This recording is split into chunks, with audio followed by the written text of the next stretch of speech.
Sa edad na 34 na taong gulang, si Kim Jong-un ay isa sa mga pinakabatang pinuno sa buong mundo na nabubuhay ngayon. At siya sa ngayon ang pinakasikat. Ngunit ano ang nakakatakot sa kanya? Gaano kabrutal si Kim Jong-un? Noong 2011, formal na ipinakilala ang mundo kay Kim Jong-un, ang ikatlong dynastic ruler ng North Korea mula noong 1950. Ang kalupitan ni Kim ay nagsimula halos nung sandaling makamit niya ang kapangyarihan. Nahaharap sa multo ng posibleng coup d'etat mula sa hanay ng nangungunang pampolitika at militar na elite ng bansa.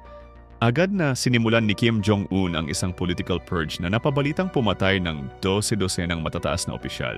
Sa kanyang hangarin na maging pinakamakapangyarihan at pigilan ang anumang hamon sa kanyang otoridad, umabot pa siya sa sarili niyang tiyuhin at pagkaraan ng mga taon ang paranoia tungkol sa kanyang kapatid sa ama ay humantong sa kanya upang magpadala ng papas lang dito. Isa lang ito sa kalupitan ni Kim. Ang kanyang tunay na krimen laban sa sangkatauhan ay ginagawa araw-araw laban sa kanyang sariling mga mamamayan. Mga batas na wala kang magagawa kundi sundin at ang mga parusa na natatanggap nila kung lalabagin nila ito. Ang tanda ng kalupitan ng North Korea ay kilala bilang Three Generations Rule na itinatag noong 1972 ni Kim Il-sung, ang lolo ni Kim Jong-un. Ang tatlong henerasyon na rule ay nag-uutos na anumang seryosong krimen ay nangangailangan ng pagpaparusa hindi lamang sa nagkasala, kundi pati hanggang sa ikatlong henerasyon ng kanyang pamilya. Ayon kay Kim Il-sung, ito ang tanging paraan upang ganap na mapuksa ang binhi ng kasamaan. Ang ibig sabihin nito ay, sa North Korea, kung ang iyong ama ay nakagawa ng isang matinding krimen laban sa estado, ikaw at ang iyong mga anak ay ipapadala rin sa isang kulungan kasama niya sa buong buhay niyo. Ang Three Generations Rule ay dapat na para lamang sa mga malalaking pagkakasala, ngunit ang testimonya mula sa North Korean defectors at escapees ay nagpapakita na ito ay pinagtibay para sa mga pagkakasala mula sa political dissent hanggang sa paninira ng sinuman sa mga namumunong miyembro ng pamilyang Kim.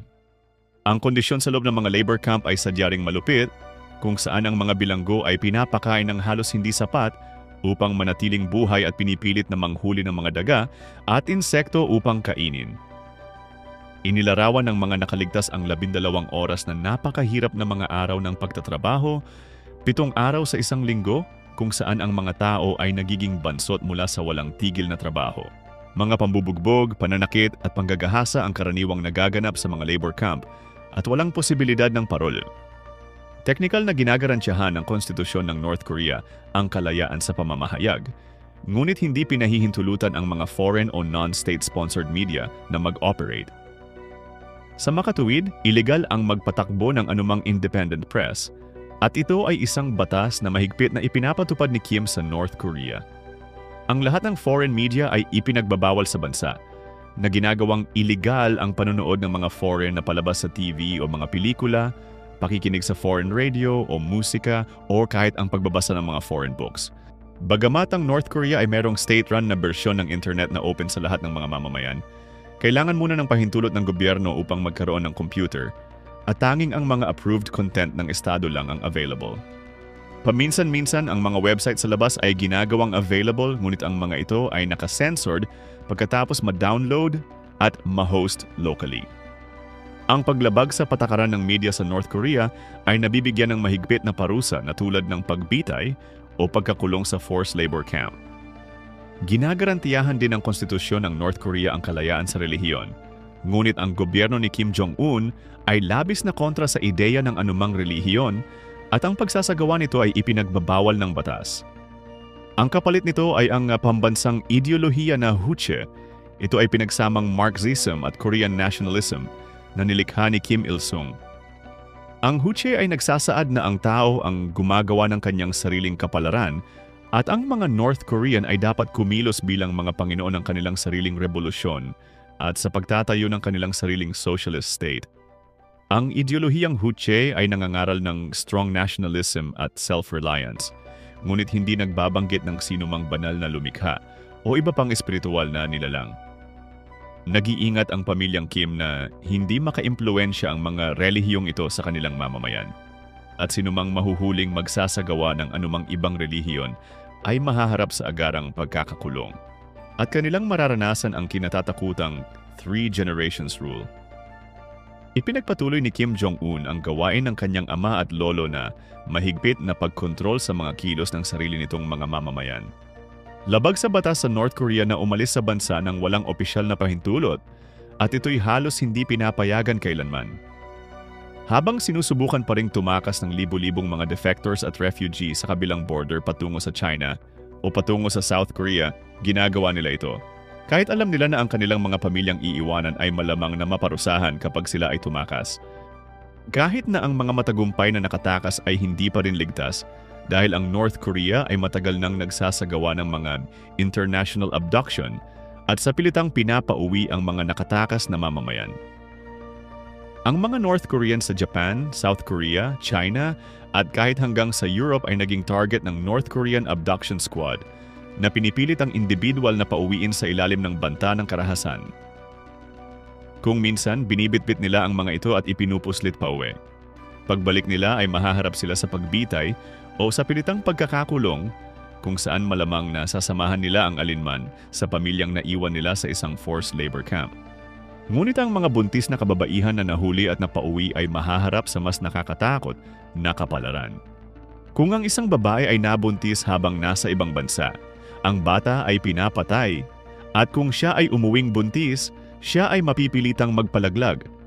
Isang ulat mula sa isang nakatakas na North Korean ang nagkuwento tungkol sa isang babae sa isang ospital na nanganak, ngunit ang sanggol ay agad na pinatay.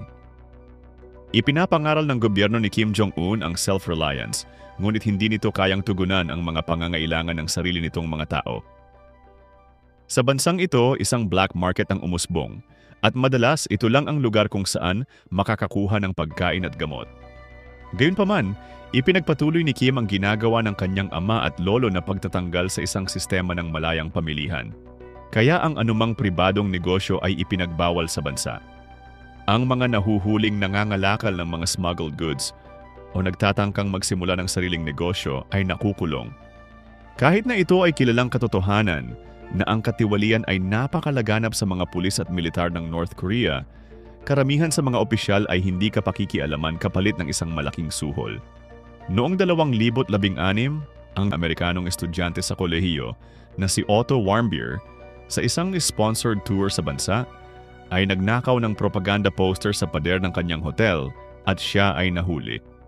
Ang kanyang sentensya ay 15 taon ng mahirap na pagtatrabaho dahil sa tangkang sirain ang motibasyon at work ethic ng mga Koreano. Kahit na siya ay pinalaya sa US makalipas ang 17 buwan, si Warmbier ay dumanas ng matinding trauma sa utak na malamang dahil sa matinding pagpapahirap at gutom at namatay pagkaraan ng ilang araw. Sa North Korea, ang iyong kalayaan o anumang bagay mula sa kung ano ang iyong pinapanood, nababasa, o kahit na kung saan maaari kang magtrabaho ay mahigpit na ipinagbabawal. Ang bansa ay pinamumunuan sa pamamagitan ng kalupitan ni Kim Jong-un, na labis na natatakot na siya ay kontrahin ng iba, kaya't handa siyang gumawa ng sukdulang kasamaan upang maiwasan ito. Bagamat naiinis ka sa mga patakaran sa iyong bansa, magpasalamat ka na hindi ka nabubuhay sa isang rehimen na kung saan ang pagkontra ay magreresulta ng pagkakulong o kamatayan. Oo nga pala, shoutout nga pala kay Joyce Postadero. Salamat!